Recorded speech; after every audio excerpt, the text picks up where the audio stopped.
Mari saudara-saudara kita buka firman Tuhan di dalam Matius pasal yang ke-18. Matius 18 ayat 21. Demikian firman Tuhan.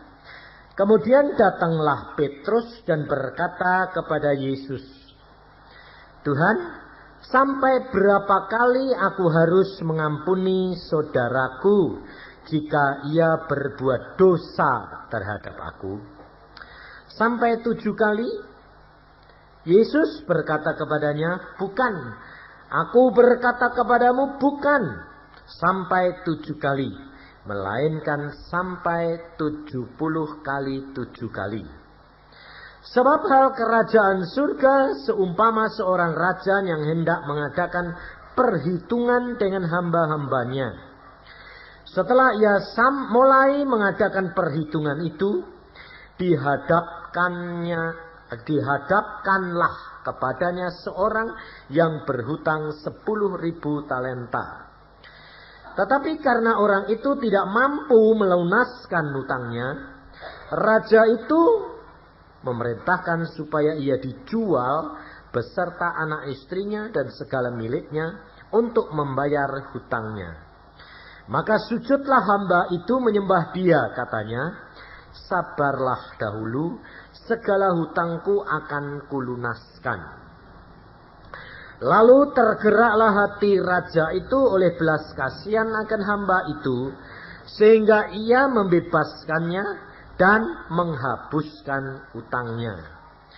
Tetapi ketika hamba itu keluar, ia bertemu dengan seorang hamba lain yang berhutang 100 dinar kepadanya. Ia menangkap dan mencekik lawannya itu, katanya, 'Bayar hutangmu.' Maka sujudlah kawannya itu dan memohon kepadanya, 'Sabarlah dahulu, hutangku itu akan kulunaskan.' Tetapi ia menolak dan menyerahkan kawannya itu ke dalam penjara sampai dilunaskannya utangnya. Melihat itu, kawan-kawannya yang lain sangat sedih, lalu menyampaikan segala yang terjadi kepada tuan mereka. Raja itu menyuruh memanggil orang itu dan berkata kepadanya, 'Hai hamba yang jahat, seluruh hutangmu telah kuhapuskan karena engkau memohonkannya kepadaku. Bukankah engkau pun harus mengasihani kawanmu seperti aku telah mengasihani engkau?' Maka marahlah tuannya itu dan menyerahkannya kepada algojo sampai ia melunaskan seluruh utangnya. Maka Bapakku yang di surga akan berbuat demikian juga terhadap kamu, apabila kamu masing-masing tidak mengampuni saudaramu dengan segenap hatimu." Saudara, pada sore hari ini kita belajar akan firman daripada Tuhan ini, tentang apa yang ditanyakan Petrus kepada Tuhan Yesus. Kita perhatikan mengapa Petrus ini khusus tanya kepada Tuhan Yesus perkara mengampuni saudaranya. Sebab apakah hal ini kebetulan kalau di sini ditulis? Yang tanya kepada Tuhan Yesus tentang hal pengampunan ini siapa? Petrus. Kenapa tidak murid yang lain? Kenapa di sini ditulis jelas Petrus yang tanya sama Tuhan Yesus? Saudara tahu watak Petrus itu orangnya emosional. Petrus ini segala perkara melakukannya itu cepat, tidak pikir-pikir. Nah, maka dari itu Petrus ini orang yang paling banyak menyakiti hati orang, tetapi yang paling banyak juga disakiti orang. Kenapa? Karena wataknya ini yang tidak lemah lembut, yang segala sesuatu itu cepat. Nah, Kalau kita baca Alkitab, yang paling menyakitkan Tuhan Yesus siapa? Hah? Petrus atau Yohanes? Yudas. Nah, Yudas, saudara, jangan salah ngerti. Yudas tidak begitu menyakitkan hatinya Tuhan. Kenapa? Sebab Tuhan Yesus dari permulaan sudah tahu kalau Yudas itu salah satu yang harus menyerahkan dia. Loh. Coba lihat di dalam Yohanes pasal yang ke Yohanes pasal 6 kalau tidak salah atau ya 8. Yohanes pasal 6.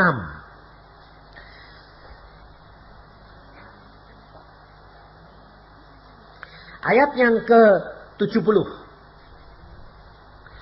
Jawab Yesus kepada mereka, bukankah aku sendiri yang telah memilih kamu yang 12 ini? Namun seorang di antaramu adalah iblis. Yang dimaksudkannya ialah Yudas anak Simon Iskariot, sebab dialah yang akan menyerahkan dia. Yesus, dia seorang di antara ke-12 murid itu loh. Saudara perhatikan. Tuhan Yesus berkata, bukankah aku sendiri yang memilih kamu 12 orang?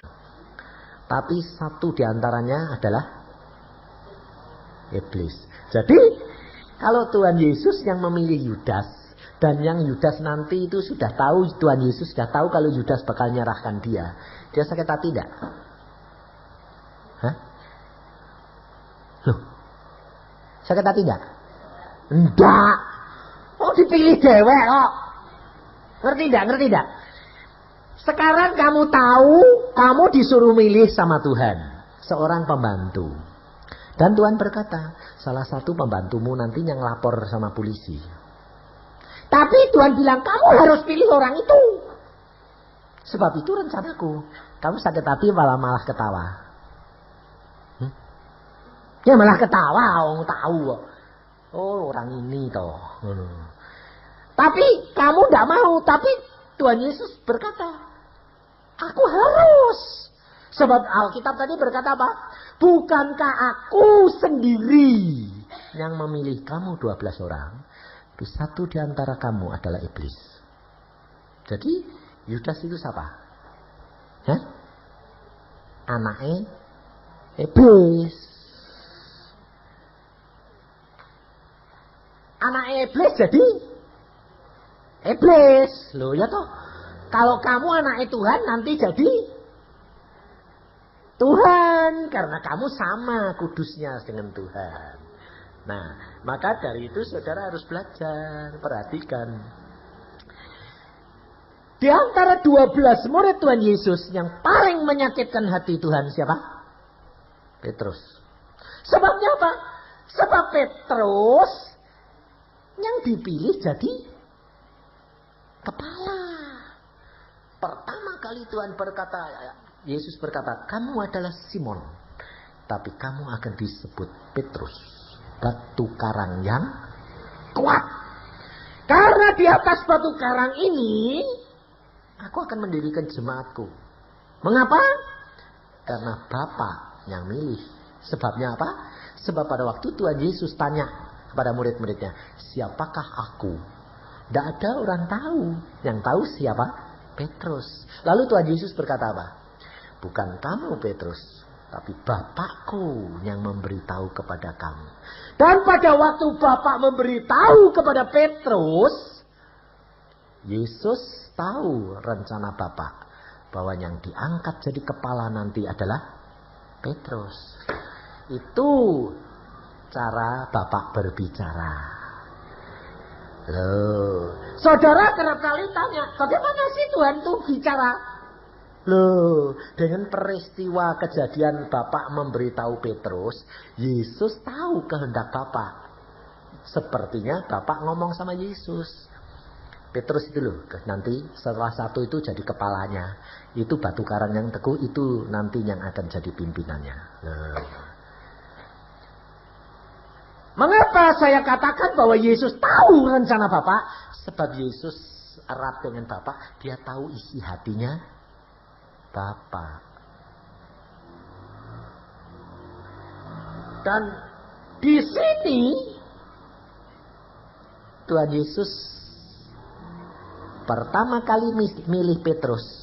Sudah tahu Pak Blun kalau Petrus bakal nyangkal dia? Sudah? Belum. Pada waktu pertama kali Tuhan Yesus milih Petrus itu belum tahu. Setelah Tuhan Yesus nanti mau naik ke atas kayu salib, baru tahu. Dia akan ngomong, Petrus, Petrus, aku berdoa kepadamu karena iblis menampi kamu. Loh, sebelumnya itu belum tahu. Karena apa? Belum kepengen tahu. Ngerti.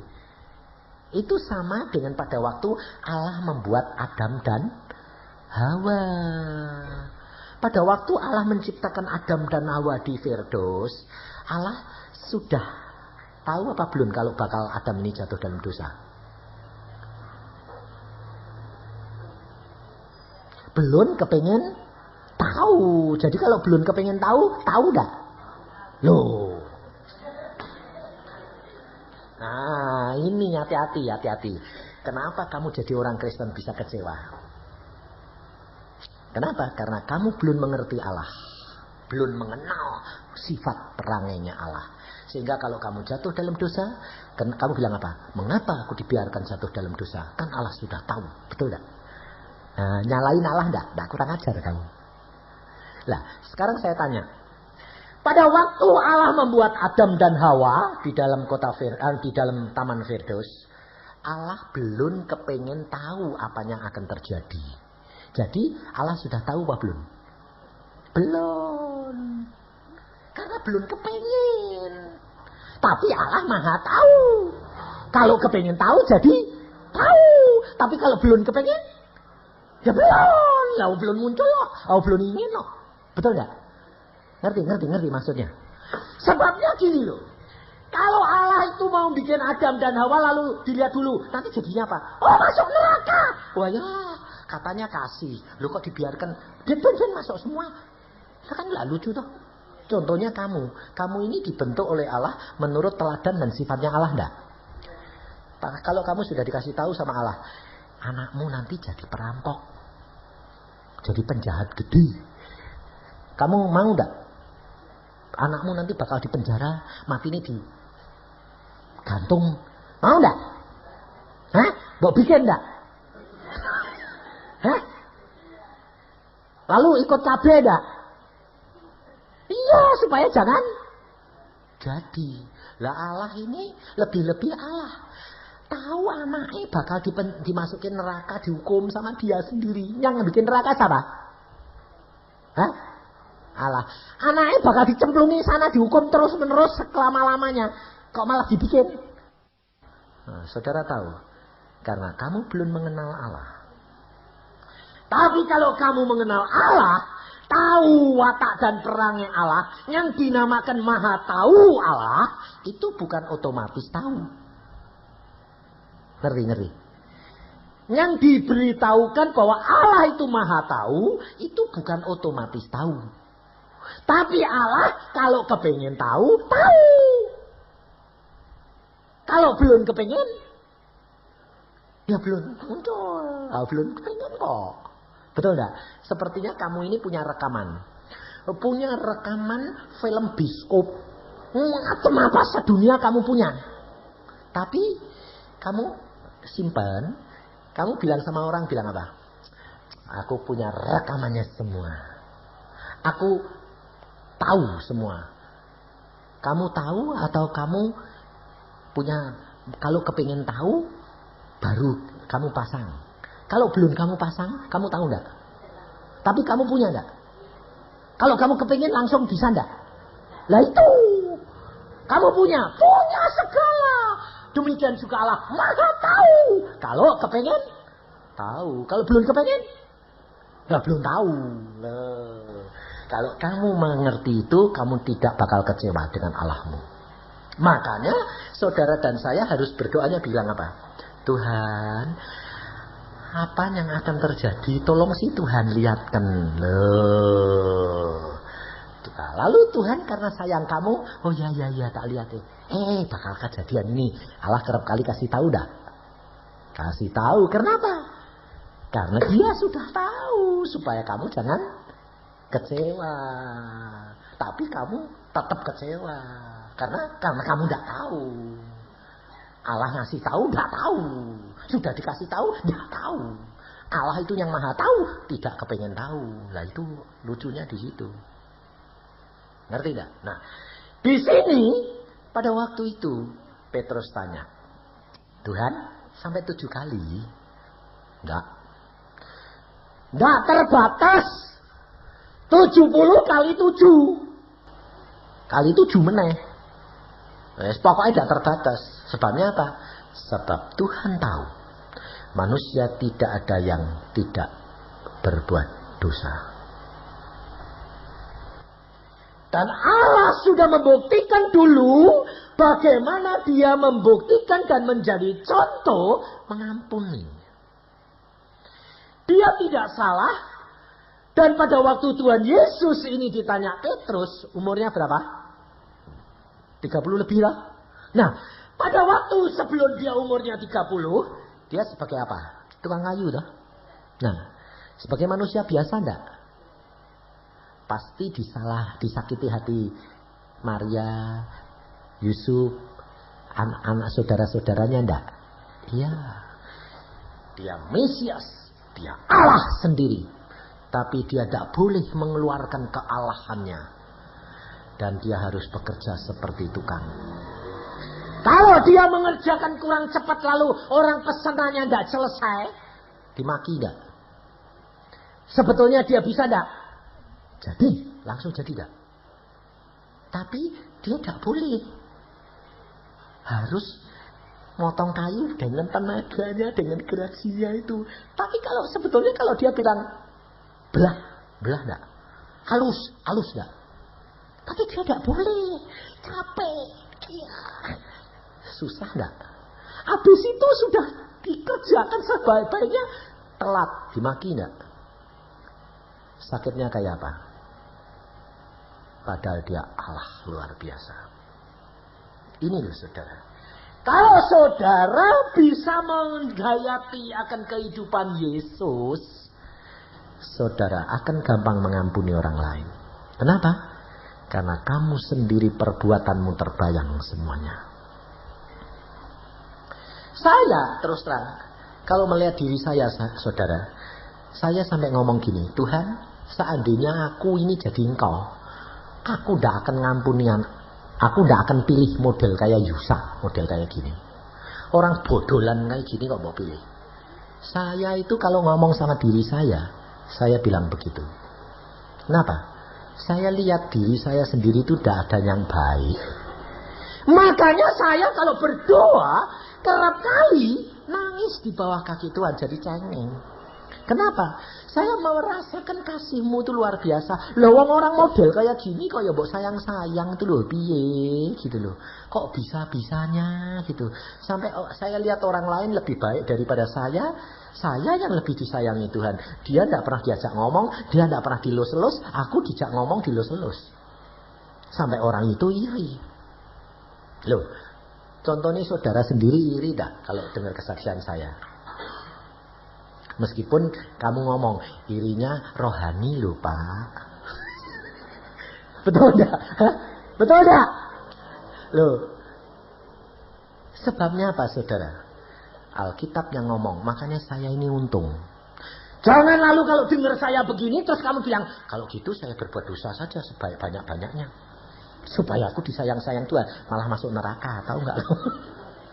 Sebabnya kamu sengaja. Saya dulu belum ngerti. Makanya di dalam Alkitab berkata, di dalam Lukas pasal 7, Tuhan Yesus berkata di dalam Lukas pasal 7 ayat 41. Ada 2 orang yang berhutang kepada seorang pelepas uang. Yang seorang berhutang 500 dinar, yang lain berhutang Yang lain 50. Karena mereka tidak sanggup membayar, maka ia menghapuskan utang kedua orang itu. Siapakah di antara mereka yang akan terlebih mengasihi dia?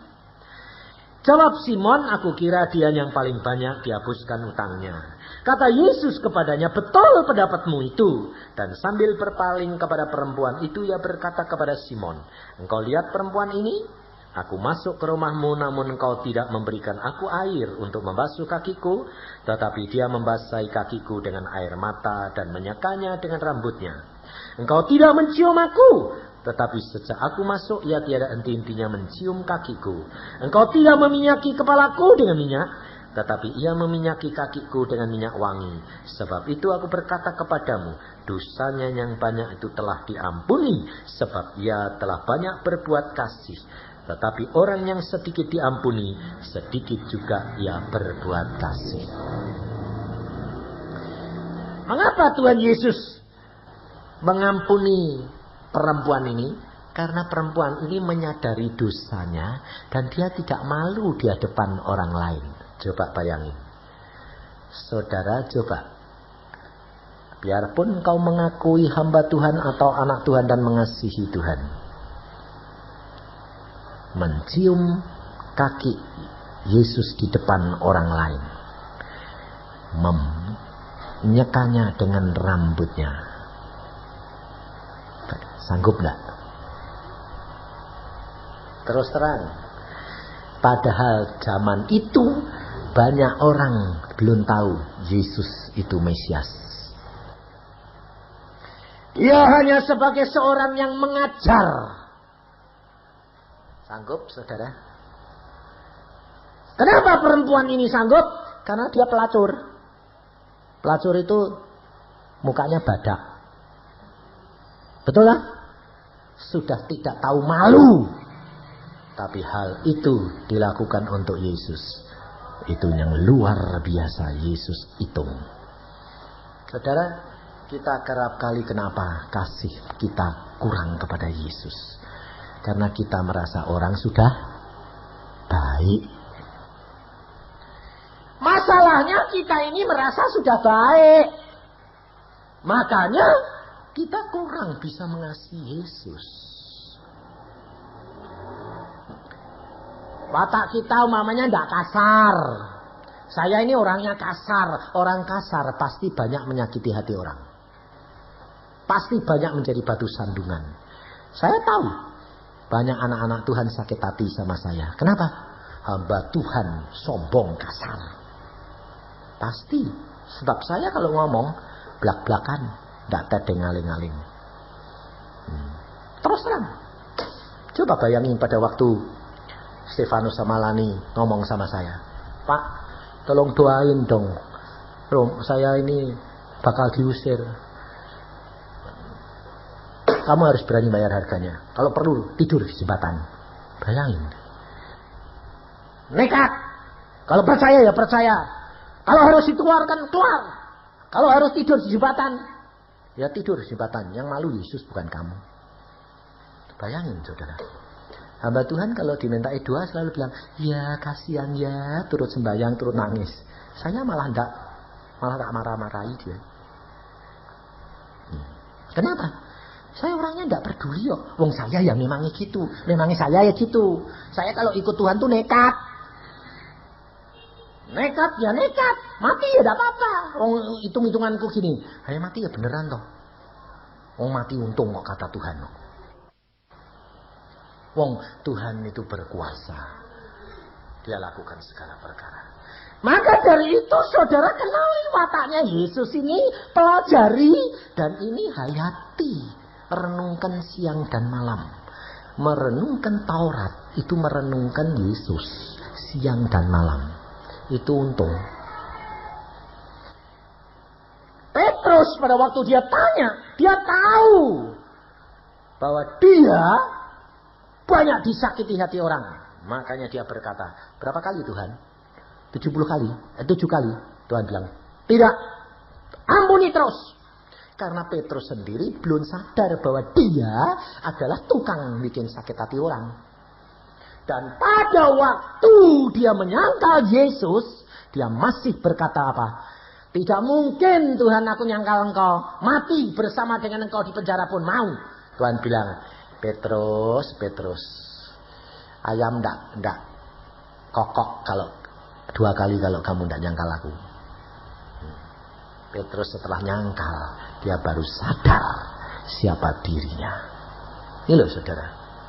Mengapa kerap kali saudara dibiarkan menyakitkan hati Tuhan? Mengapa saudara dibiarkan kadang-kadang kecewa? Sebab engkau belum mengenal pribadimu sendiri. Dan untuk mengenal pribadimu, Yesus rela menderita dan jadi alat untuk engkau maki-maki dan kau tinggalkan. Coba saudara. Dia demikian sayang, demikian menyayangi, dia mati untuk engkau, dia sayang engkau, tapi engkau menyakitkan hati, dia meninggalkan, dia kecewa. Engkau yang salah dewek, tapi yang kamu salahkan dia. Dia diam, dia rela. Itu kasih, itu pengampunan. Seorang yang bisa mengampuni, kebanyakan adalah ibu terhadap anak. Betul nggak? Karena dikandung 9 bulan. Bapak bisa keras terhadap anak. Tapi jarang ibu bisa keras. Karena apa? Karena kasihnya ini loh. Saudara tahu. Dan Yesus kasihnya lebih. Karena apa? Karena Yesus yang menciptakan saudara dan saya. Makanya dia berkata, ibu bisa meninggalkan anak, tapi aku tidak bisa meninggalkan anak-anakku. Maka dari itu saudara, dia sebelum bertindak sebagai Mesias, 30 tahun dia menderita hinaan, ejaan, padahal dia Allah. Dia diuji, dia harus membayar harga ini dulu. Baru dia menyatakan dirinya dia Mesias. Saudara dan saya, untuk membuat Yesus ada di dalam hatimu dan tetap tinggal, kau harus berani menyangkal diri dan korbankan segala-galanya untuk dia.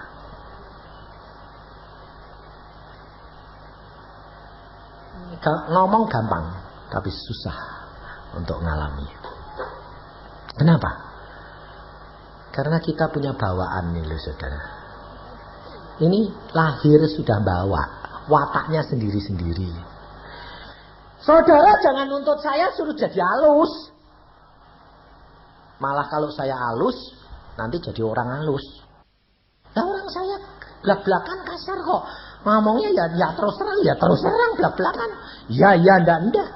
Nah Tuhan pakai aku sebagai mana aku ada. Tapi kalau saudara orangnya halus, ya dipakai halus. Makanya Tuhan bilang sama saya, kamu tidak bisa jadi gembala. Lalu aku jadi apa? Kamu penginjil. Kenapa? Kamu tidak halus, jemaatmu kabur semua. Sebab kamu bukan gembala. Oh gitu Tuhan. Ya, kamu harus kerja sama dengan gembala. Kamu tukang gebuki. Salah ngomong, jemaat gebuk itu, waduh, kasari. Ketemu gembala, dilus-lus, seneng deh gembala nih, nggak awet. Loh betul tak? Nggak lari, tapi deh gembala nih model aku kabur kabeh. Nah, saya bilang, gembala, kamu itu sudah punya begitu baik, kamu kerja sama-sama penginjil. Jadi dombamu nakal, ben digebuki, bar balik kamu dilus-lus, seneng deh. Dia bilang, untung aku punya gembala yang ngerawat ya, lembut ya, iya. Asal jangan sakit jantung. Karena apa? Karena makan hati terus. Gembala itu makan hati, tahu enggak? Saudara itu harus doakan gembalamu. Kasihan dulu pendeta-pendeta itu. Makanya saya untung enggak pendeta. Sebab pendeta itu susah masuk surga. Kenapa? Sebabnya Watine panas seperti apapun harus halus di depan jemaat. Watine panas kayak apa ya? Ya. Lah ini kalau ndak bisa, kan ndak tulus, kan munafik. Orang munafik itu kan palsu. Lah Tuhanan surga ndak ada, orang palsu itu ndak ada. Makanya saya bilang gembala itu kasihan. Doakan. Sebab apa? Susah masuk surga. Sebab setiap hari harus bergumul dengan dirinya sendiri supaya diubah menjadi lembut. Makanya banyak penginjil mau jadi gembala. Saya bilang cari penyakit. Kamu penginjil ya sudah penginjil, jangan jadi gembala. Saya bilang cari penyakit. Kenapa? Melihara domba itu tidak gampang. Gebuki itu gampang. Loh betul dah? Mau ngomong apa yang Tuhan ngomongin. Kamu terima apa enggak urusan. Loh. Tapi gembala ini sekarang berubah banyak motivasinya. Sebab apa saya katakan? Gembala itu kasihan kenapa? Banyak yang tidak masuk surga. Kenapa? Berubah motivasi. Bukan mengembalakan, tapi menernakkan. Ngerti maksud saya? Bukan mengembalakan, tapi menernakkan. Sebab kalau gembala, dia ini hamba Tuhan. Dia ambil orang enggak apa-apa. Tapi kalau ternak, milikku. Diambil orang, aku rugi. Ngerti enggak? Ngerti. Zaman sekarang banyak gembala berubah jadi peternak. Sebabnya apa? Jemaatnya sing kaya pergi, susune hilang. Jemaatnya digondol gembala yang lain, susune hilang. Waduh, aku dong kurang makan nih, susune hilang. Nah, coba yang digondol yang miskin. Oh, enggak apa-apa, beneran. Aku enggak rugi ngingoni, betul enggak? Maka saudara kalau jadi jemaat harus berdoa. Sebab banyak gembala berubah motivasi. Susah masuk surga. Makanya saya terus terang, saya berdoa buat gembala-gembala. Sebabnya apa? Saya tahu banyak berubah motivasi mereka. Sebab apa? Sebab situasi membuat mereka begitu. Tetapi penginjil tidak bergantung sama manusia. Tidak pernah berharap ngomong ceplos. Seneng tidak urusan. Saya lebih-lebih kalau orang kaya banyak yang sakit hati sama saya. Kenapa? Orang kaya itu selalu minta dilayani, disayang-sayang, ya didoakan, permintaannya dituruti. Model saya bilang orang kaya susah masuk surga. Ngurusin yang gampang masuk surga daripada yang susah. Buat apa susah? Saya bilang. Jadi banyak orang kaya jengkel sama saya. Kenapa? Minta tidak bisa. Saya bilang tidak bisa. Kok susah amat? Kamu ini susah diatur. Nah itu kelihatan muncul toh kekayaanmu. Orang kaya mau ngatur pendeta. Jadi dia mau jadi Tuhan, ngatur hamba Tuhan. Dari itu saudara, kita harus belajar. Sebab kalau engkau tidak bisa mempunyai sifat dan perangainya Yesus, mudah mengampuni, kamu akan menerima akibat. Mengapa banyak anak Tuhan yang kena penyakit? Lumpuh, stroke, lumpuh sebagian, eksim, segala macam sakit jantung. Karena hatinya belum mengampuni. Secara kesegenap hati. Sebab Alkitab sudah berkata, apabila kamu masing-masing tidak mengampuni saudaramu dengan segenap hati, tidak bisa. Tapi saudara kerap kali bilang apa? Kalau saudara menyakiti hati, kamu bilang apa? Tidak apa-apa, sudah ampuni mulutmu. Tapi di belakang itu kamu bilang apa? Sudahlah, tak usah deket-deket. Nanti tidak disakiti hati lagi. Betul tidak? Betul. Padahal Alkitab sudah berkata, ngampuni harus segenap hati. Lupakan sama sekali.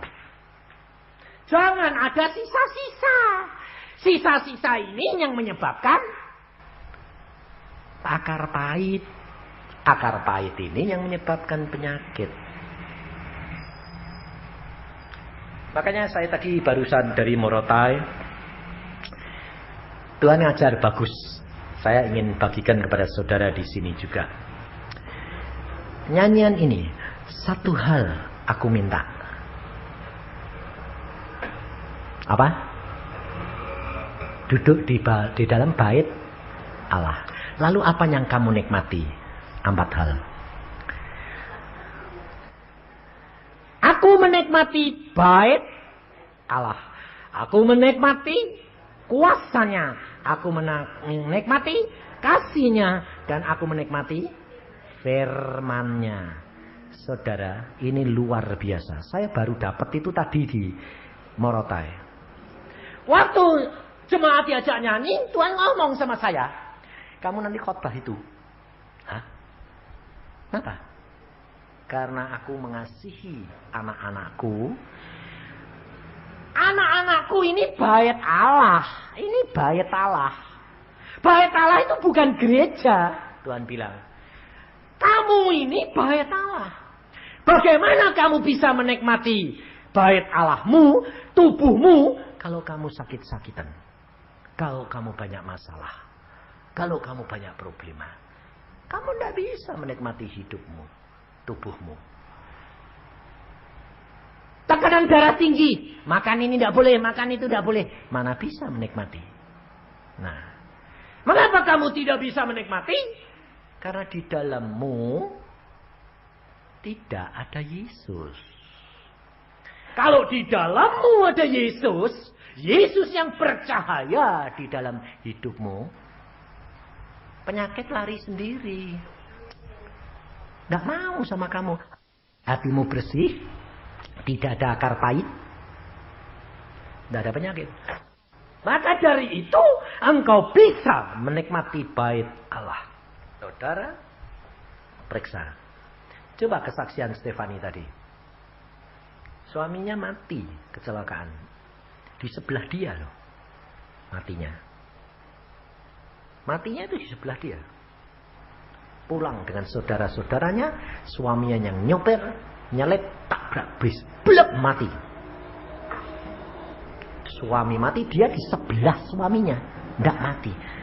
Belakangnya mati lagi. Saudaranya. Bayangin. Penderitaan enggak? Baru kawin berapa bulan ditinggal. Bayangin. Saudara. Tapi justru kita harus menyadari bahwa segala perkara yang dibiarkan Tuhan terjadi dalam hidup kita, ini Tuhan punya maksud karena kasihnya kepada kita.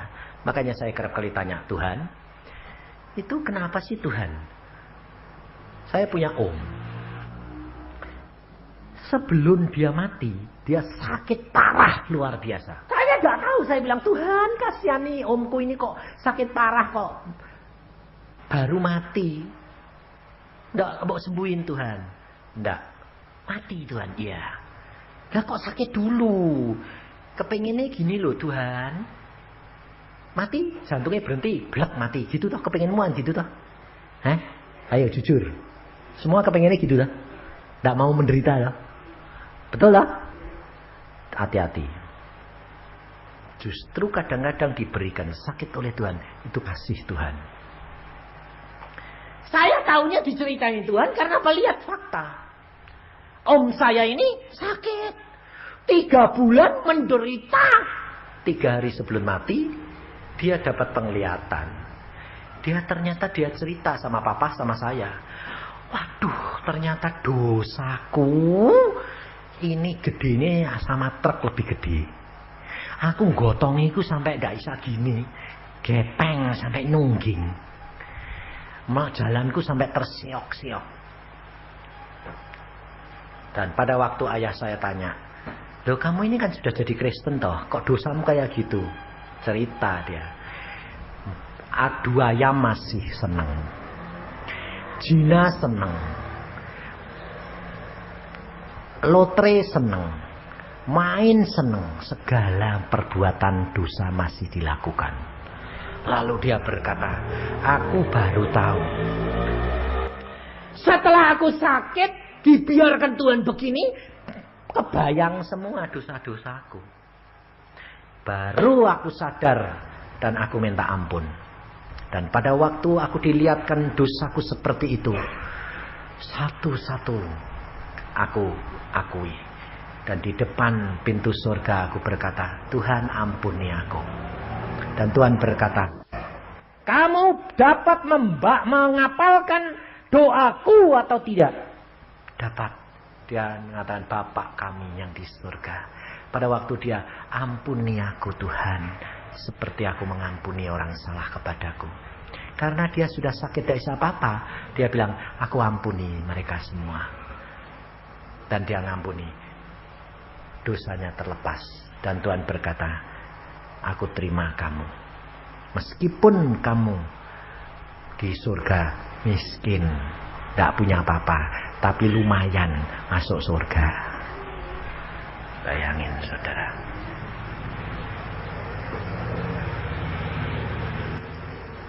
Lalu dia bilang apa? Terima kasih Tuhan, Engkau kok sayang kepadaku. Mati. Saya baru tahu.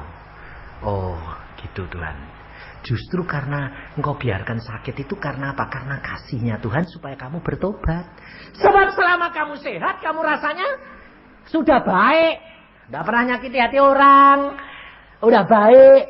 Disakiti ya. Tapi kurang segenap hati ngampuninya. Tidak tahu. Loh. Coba saudara. Siapa di antara saudara yang tidak pernah kesinggung? Gak ada toh? Nah, kalau kesinggung itu sudah ngampuni belum? Sudah. Tapi kalau ketemu orangnya lagi, lebih baik tidak ketemu atau masih mau ketemu? Hah? Kepengen tidak mau ketemu toh? Nah, kalau tidak mau ketemu itu masih ada sisanya tidak? Masih ada kepahitan tidak? Sudah segenap hati apa belum? Tobat, kalau tidak repot gue. Ini loh saudara. Sebab Tuhan Yesus, perhatikan orang tadi yang utang banyak sama rajanya tadi loh. Firman Tuhan berkata, karena dia menyembah dan dia minta ampun, maka raja itu tergerak hatinya mengampuni. Sudah diampuni belum? Sudah dibebaskan belum? Sudah. Tapi karena dia tidak mengampuni kawannya, dia tangkap lagi enggak? Hati-hati. Sebab banyak orang Kristen bilang apa? Aku sudah terima Yesus, sudah diampuni. Tapi kalau kamu masih ada akar pahit, bakal ditangkap lagi enggak? Tangkap lagi kamu. Kalau ditangkap lagi diserahkan siapa? Algojo. Algojo itu tukang nyeksa apa enggak? Pantesan dikasih sakit toh. Dikasihkan sama algojo setan, disakiti dulu. Setelah sakit kamu bilang apa? Ampun Tuhan, ampun. Sudah. Terus ngampuni enggak? Ya, tak ampuni. Oh dia penderitanya kok sedikit Tuhan, aku kok banyak. Nah, utangmu lebih banyak. Tidak sadar. Maka dari itu, hari ini kalau saudara merasa kamu sudah baik, itu justru tidak baik. Kalau saudara hari ini merasa kamu sudah benar, itu tidak benar. Sebab yang dikatakan oleh Alkitab orang benar adalah orang yang dibenarkan. Bukan karena kamu berbuat baik jadi dibenarkan. Bukan. Karena tidak ada orang yang baik. Karena upah dosa itu maut. Upah dosamu kecil, ambil dosamu gede, sama enggak? Sama. Maka dari itu, tiap hari duduk diam di bawah kaki Tuhan. Supaya Yesus itu ada di dalam diri kita. Yesus ini terang dunia ini, menerangi kita, menyadarkan kita kekurangan kita tiap hari apa? Kamu bertobat, kamu tiap hari sehat, kuasa Allah nyata. Karena kalau kamu ada Yesus dan kamu rendah hati mau tobat, kuasanya nyata, penyakit hilang, kamu menikmati baitmu dan kamu bahagia. Loh, kamu dapat menikmati kasihnya, kamu dapat menikmati firman-Nya. Karena kalau kamu benar, firman Allah berbicara kepadamu. Enak, seneng. Loh, hidup rileks. Di mana-mana bahagia, ketemu orang seneng. Tahu-tahu Tuhan bilang tugasmu selesai nak, pulang, seneng. Ya tak? Apa yang dipikiri? Loh, sakit, cepat bertobat. Sakit, terima kasih Tuhan, ini sakit. Wah, teguran ini. Apa ini salahku? Cepat. Roh Kudus bongkar dong. Supaya aku dapat menikmati kuasa, kasih dan firman. Dan bait Allah ini menjadi milikku. Dan kemuliaan Yesus nyata dalam hidup kami.